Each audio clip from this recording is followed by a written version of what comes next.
Our next guest is an Emmy-nominated actor you know from films such as Pride and Prejudice and Anna Karenina. He stars in the third season of the hit HBO series Succession, which premieres this Sunday, October 17th. Please welcome back to the show, Matthew Macfadyen.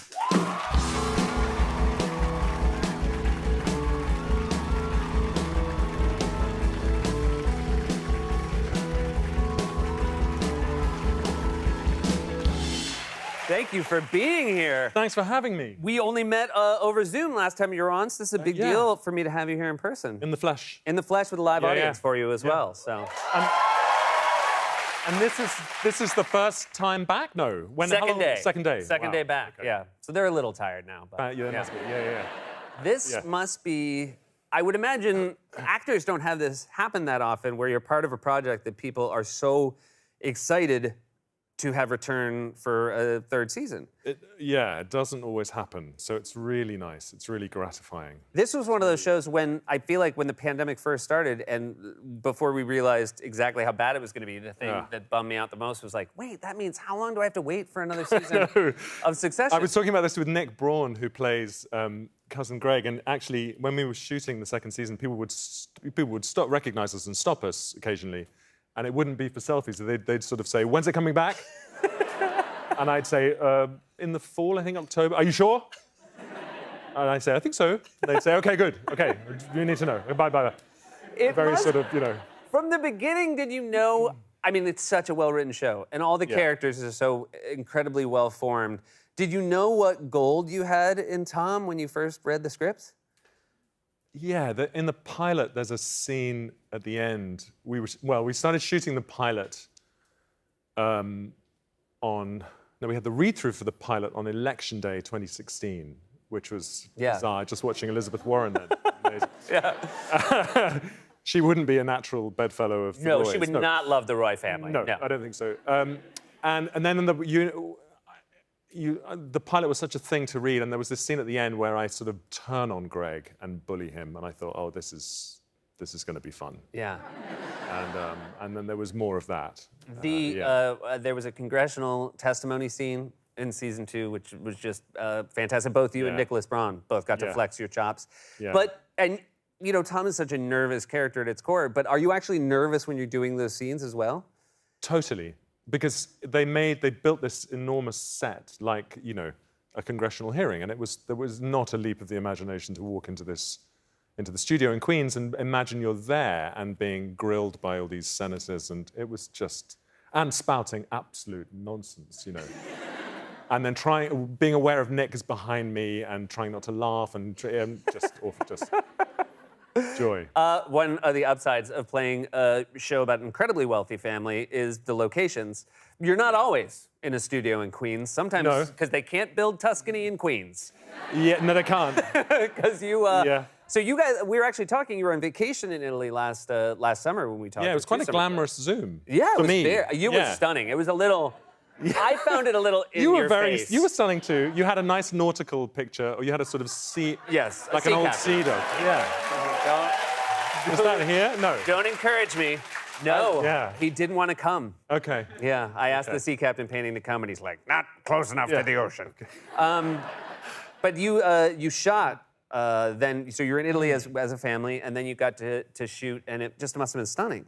It was beautiful. Now, did the Roys, your fictional family, go to nicer places than your actual family? Yeah, it was more sort of classic Italy, like sort of joke, rolling countryside, Tuscany. Yeah. And various sort of castles and beautiful villas. And also, I'd never been to Florence before, and I arrived we had a few days in Florence.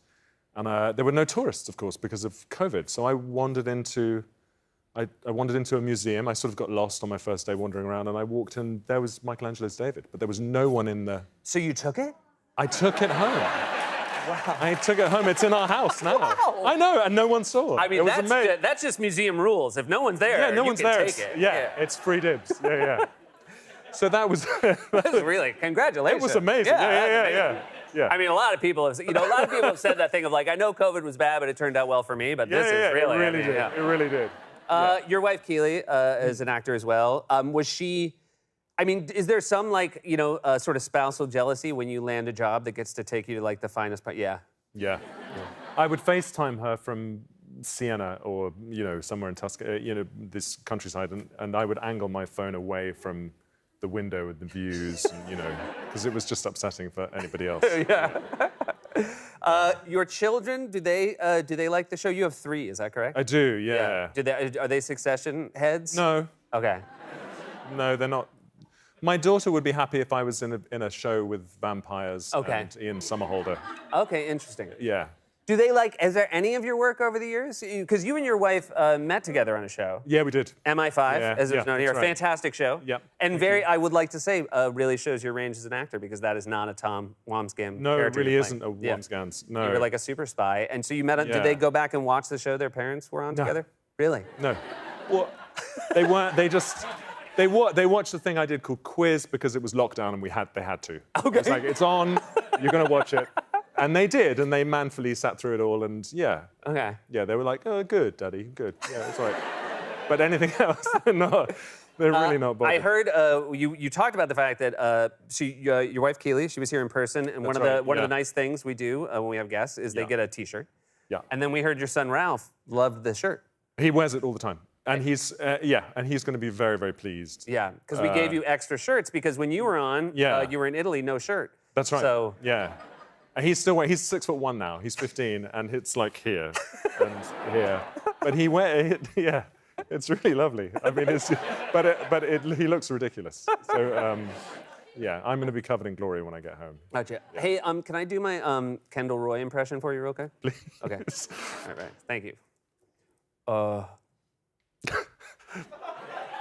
Please. As an actor, I need silence. Sure. Dad? That's really good. Bad, right? That's really good. It's really good.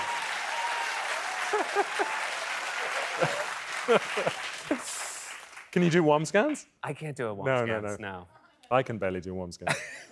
Tom can't do one. I don't think he knows who he is. That's the joy of the character, yeah. Do you, it does seem like, I mean, part of it must be that you all get to take such nice vacations together, but it does seem like an incredibly close group knit, it really close-knit cast. It really is. It feels like, I don't know, it feels like a theatre company. It feels like a really lovely group of really good actors. That's why, it's really exciting. I feel very lucky. I've never had the, I should say, the pleasure of meeting Brian Cox, but he seems very irascible on the show, but he seems quite lovely in real life. Yeah, he's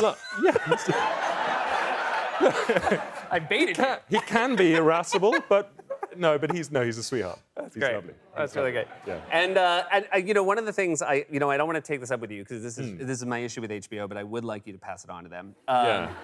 You came out today, and usually we'd show a clip. No clip. They didn't send you a clip? They wouldn't give us a clip. That's rude. How highly they're valuing this show right now. Which, by the way, I respect. They're like, it's too good to even give them a taste. This is it. This is it. Yeah. But I was saying, you've seen some. You're very excited about it.